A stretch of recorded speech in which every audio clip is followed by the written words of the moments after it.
ಯಾವ ಕಾರಣಕ್ಕೂ ಸಾಧ್ಯ ಇಲ್ಲ. ಈ ರಾಜ್ಯದಲ್ಲಿ JDSನ ಲಕ್ಷಾಂತರ ಕಾರ್ಯಕರ್ತರು ಇನ್ನೂ ಬದುಕಿದ್ದಾರೆ. ಅವ್ರ ಪಕ್ಷ ಉಳಿಸ್ತಾರೆ.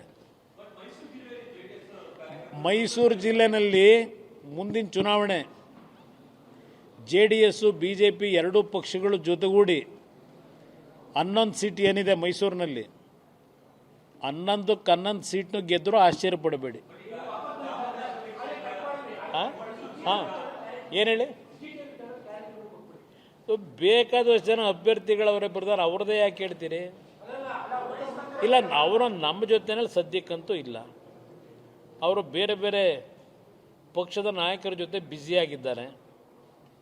ಅದರ ಬಗ್ಗೆ ನಾನು ಯಾಕೆ ಚರ್ಚೆ ಮಾಡಲಿ?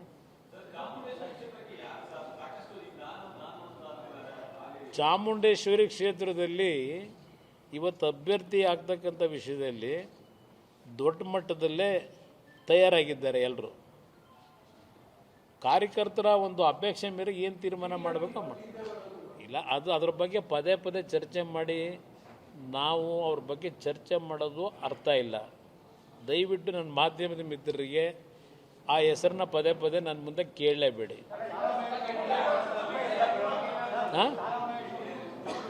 ಏನು ಹೇಳಿ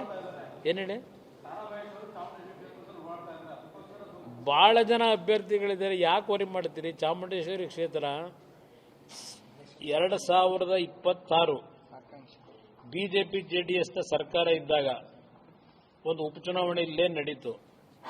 ಆ ಚಾಮುಂಡೇಶ್ವರಿ ಕ್ಷೇತ್ರಕ್ಕೂ ನನಗೂ ವಿಶೇಷವಾಗಿ ವೈಯಕ್ತಿಕವಾಗಿ ಒಂದು ಯಾವುದೋ ಋಣಾರ್ಬಂಧ ಇಟ್ಕೊಂಡಿದ್ದೀನಿ ಅಂತಕ್ಕಂಥದ್ದು ನನ್ನ ಅಭಿಪ್ರಾಯ.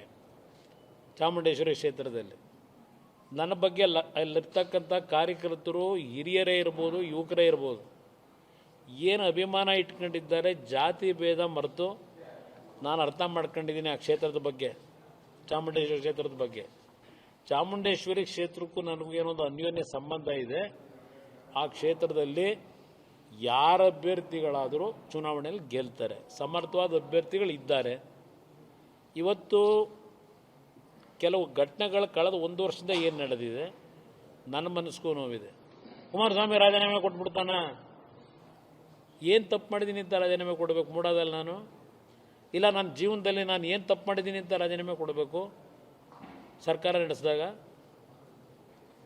ಸರ್ಟಿಫಿಕೇಟ್ ಅವ್ರಿಗೆ ಕೊಡ್ತಾರೆ, ನಮಗೆ ಒಂದು ದಿವಸ ಕೊಡಲಿಲ್ಲಪ್ಪ. ಅವ್ರು ನಾನು ಇಟ್ಕೊಂಡು ಓಡಾಡಲ, ಇಲ್ಲಿ ಪಕ್ಷ ಕಟ್ಟಲ?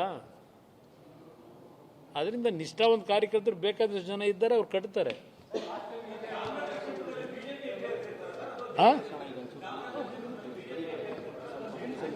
ಇಲ್ಲ, ಚಾಮರಾಜ ಕ್ಷೇತ್ರದಲ್ಲಿ ಈಗ ಅದರ ಬಗ್ಗೆ ಯಾವುದೇ ರೀತಿಯ ಗೊಂದಲ ಇಲ್ಲ. ಇಲ್ಲಿ JDS BJP ಪ್ರಶ್ನೆಗಿಂತ ಹೆಚ್ಚಾಗಿ ನಾವು ಗೆಲ್ಲಬೇಕಷ್ಟೇ. 11ಕ್ಕೆ 11 ಸ್ಥಾನ ಗೆಲ್ಲಬೇಕು. BJP ಅಭ್ಯರ್ಥಿ ಸಮರ್ಥಿದ್ದಾರೆ ಅಂತಕ್ಕಂಥದ್ದು BJP ಅಭ್ಯರ್ಥಿ ನಿಲ್ತಾರೆ. ಸರ್ ಮಾಡಿ ಇನ್ನೂ 2 ವರ್ಷ ಟೈಮ್ ಇದೆ ಬ್ರದರ್, ಯಾಕೆ ವರಿ ಮಾಡ್ತೀರಿ?